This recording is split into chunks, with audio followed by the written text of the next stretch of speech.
grande fierté, individuelle et également collective.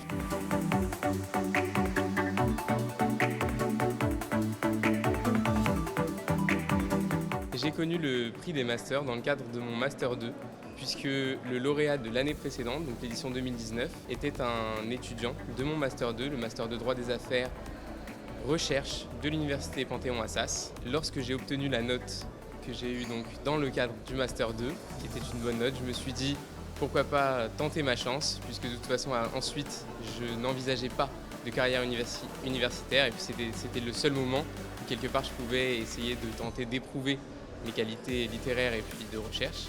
C'est pour ça que je me suis inscrit. On envoie notre mémoire avec quelques informations, le directeur de mémoire, la note qu'on a obtenue par exemple, et puis un résumé très bref de quelques lignes pour que le jury puisse se rendre compte du sujet. Et un jour, on reçoit une réponse du Conseil national des greffiers et tribunaux de commerce, qui dans mon cas était une réponse favorable. Et s'ensuit donc des échanges avec les membres du jury, avec des markups sur le mémoire pour que celui-ci arrive tout à fait, je dirais, malgré l'anglicisme, clean pour la publication. Mon mémoire portait sur le sujet cautionnement et intérêt social. L'idée était de traiter les conditions de validité d'un cautionnement consenti par une société de personnes en garantie de la dette d'un tiers.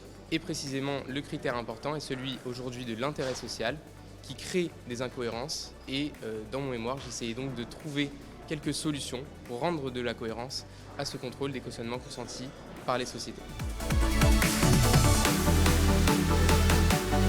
Je leur dirais d'abord de se faire confiance. C'est pas toujours facile, c'est un travail qui peut être long, qui est réputé fastidieux, mais quelque part, si on n'essaye pas de l'envoyer, on ne gagne pas.